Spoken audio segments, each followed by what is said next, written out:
Who is staying and who is going from the 76ers?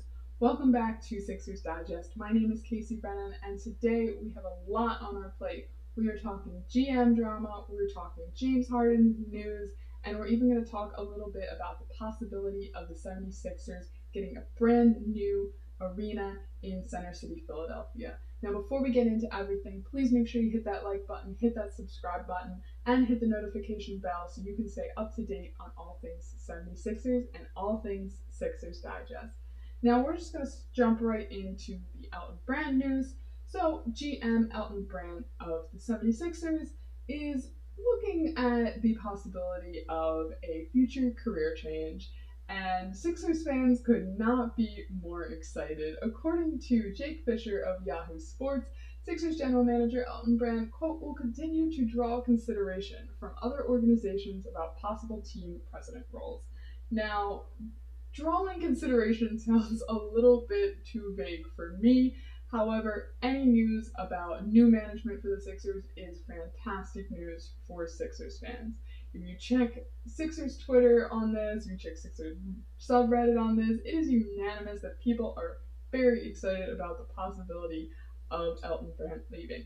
Now, there's just been so many complaints about Elton Brand's ability to really evaluate talent. My biggest complaint about Elton Brand is probably Tobias Harris's max contract and the mess that that is. I mean, if you just take a look at this chart from Spot Track on Tobias's contracts over the years, it is absolutely infuriating to see what the Sixers have done with his salary, and we all know the effect that has on the Sixers salary cap. Now, a lot of people are rightfully so still infuriated on how the Ben Simmons fiasco was mishandled, I should say. It is actually interesting, though. I did read an article from 2019 recently that Elton Brand actually had come out and said that he was looking to trade Ben Simmons, and that was completely shut down. So it's interesting. I wonder if he had some more insight that maybe the general public didn't know, or some knowledge that the general public didn't know, and why that his opinion was kind of shut down on this. Could this have saved us? I don't know. I really don't think so. I think there's just too much mishandling. I mean, we still, to this day, have not found good players to surround our MVP with, and that just infuriates fans. I mean, listen, Sixers fans are probably the most pissed off in the entire NBA, considering the outcome of the last postseason. So seeing change and saying, trust the process. No, the process is dead, and we want to just start completely fresh. We've trusted the process for far too long. I think that's valid of Sixers fans to say. So I think that a lot of people are very excited about this. I haven't found anybody who is not excited about this, and it will be interesting to see what happens in the grand scheme of things for the Sixers organization. Now, it's interesting because Elton Brand did work his way up. He started as a Sixers player in 2008 and played till 2012. That was about prime time for me and my dad going to Sixers games. So I do have a bit of a soft spot for him in that sense. However, that does not translate very well to his abilities as a general manager. I'm interested to see if other teams are interested in him as a president. Good luck on your future endeavors if that is the case. But right now, we just really need to see new management, and Sixers fans are excited at literally any piece of information that points toward that. Now, let's get into James Harden. Paul Reed has joined Joel Embiid and Patrick Beverley in his support of James Harden as a teammate. So Paul Reed came out and said, James Harden, that's like my big brother, one of the coolest vets that I know. I hope that he comes back, but I understand business is business, and sometimes you gotta do what you gotta do. Now, this is kind of like very bittersweet for me. So I will be fully transparent and say that I am a bit of a James Harden apologist. I'm probably one of the very few Philly fans who actually genuinely wants to give him one more year on the team, especially with Nick Nurse and all of the changes to the lineups that we have made. Um, However, I 100% understand everybody's frustration with James Harden as a player, and I understand it too. Now, what Paul Reed is saying in this quote to me is that, again, James Harden is a great teammate. And honestly, maybe they just kind of like him as a person too. I mean, James, we see him. He's on the sideline coaching games that he's not playing in. Philadelphia was so excited to have him. I mean, there were billboards with fear the beard is here, you gotta ring the bell. Everybody was super excited for James Harden. Now, part of this was definitely because we were getting rid of Ben Simmons. I mean, I would have gotten rid of Ben Simmons for a crumble cookie. I'll be the first to say that. Um, a stale crumble cookie too. Um, but yeah, James Harden, he, very, very divisive right now. Um, I think that and please tell me if I'm wrong in the comments, because again, I am a James Harden apologist, and sometimes I am blinded by this. But to me, James Harden kind of, he could embody everything that Philly is. He's a great teammate. The teammates enjoy playing with him. He has wonderful games. He has 42 points in the playoffs. But his biggest problem is he doesn't have a ring and he chokes and he's too much of a wild card, and Sixers fans just can't deal with that. And I understand that. I completely understand. Again, maybe it's just me being far too optimistic that I want to see him stay another year. I'm on Paul Reed's side. I'm on Joel Embiid's side. However, I also don't want him to go into this season with his heart not in it, because that will infuriate me as a Phillies fan, as a Phillies sports fan. I think that's the one really great thing about Philly sports is that we really love our players. Like when you get to a Jason Kelsey level or you get to a Bryce Harper level, we love you. Like we support you so much. And even Joel Embiid could be there at that kind of level, that Philly icon level, but he's not, because he's a little too wishy-washy, like he wins MVP and then just absolutely poops the bed on game 7. And I think we're just frustrated. I keep repeating that we're just frustrated, but that is really the case of it. Sixers fans are frustrated.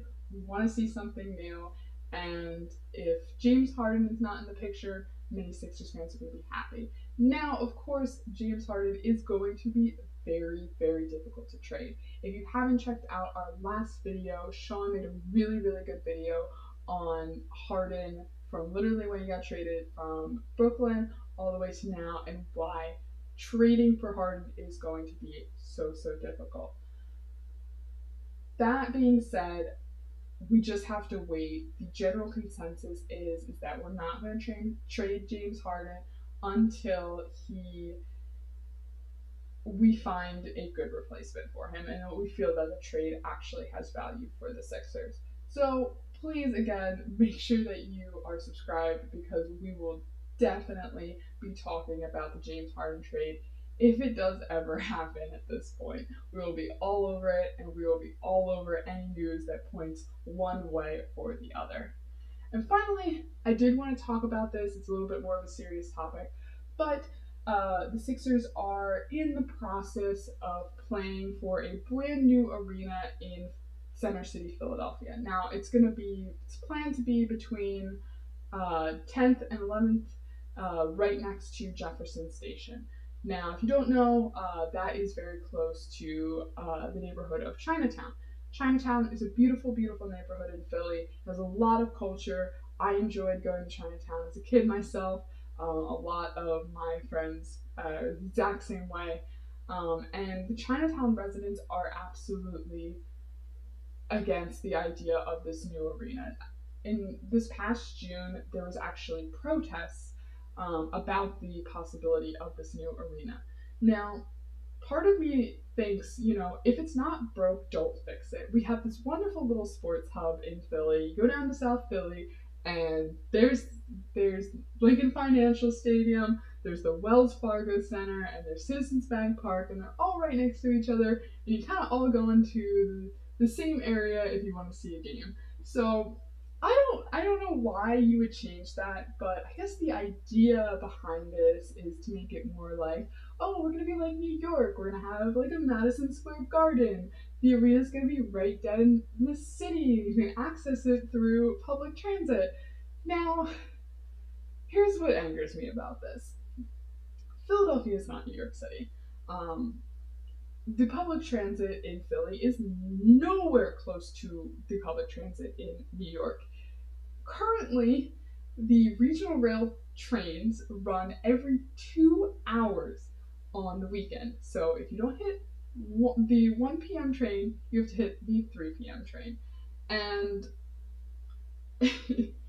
it's unless the Sixers have a plan to also revitalize SEPTA as public transportation, I cannot see this being good for the entirety of the city. Now, specifically with the Chinatown residents, they have a lot of grievances with this proposed plan, and they're all very, very valid. So, first, there's going to be a lot of traffic. There's going to be a lot of foot traffic, and there's going to be a lot of car traffic. There is no parking anywhere, and again, Philly is not New York. A lot of New Yorkers do not have cars, where most Philadelphians do.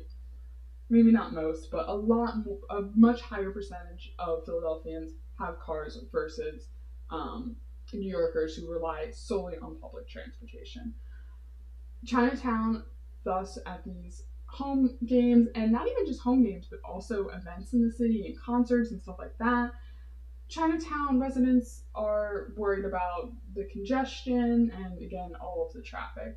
It's also a huge possibility that with all of this traffic, people are not going to want to go to the area, and they're not going to want to support the local businesses because they're trying to avoid all of the mess of home games and concerts and events and etc. The biggest grievance, though, is going to be that the arena could drive up the property values and displace long-time residents of Chinatown. Again, Chinatown is a beautiful neighborhood. It has so much culture. Nobody wants to see it go or it to be gentrified to any extent. So this is going to be a really important story to me. It's going to be a very, very important story to a lot of Philadelphia residents.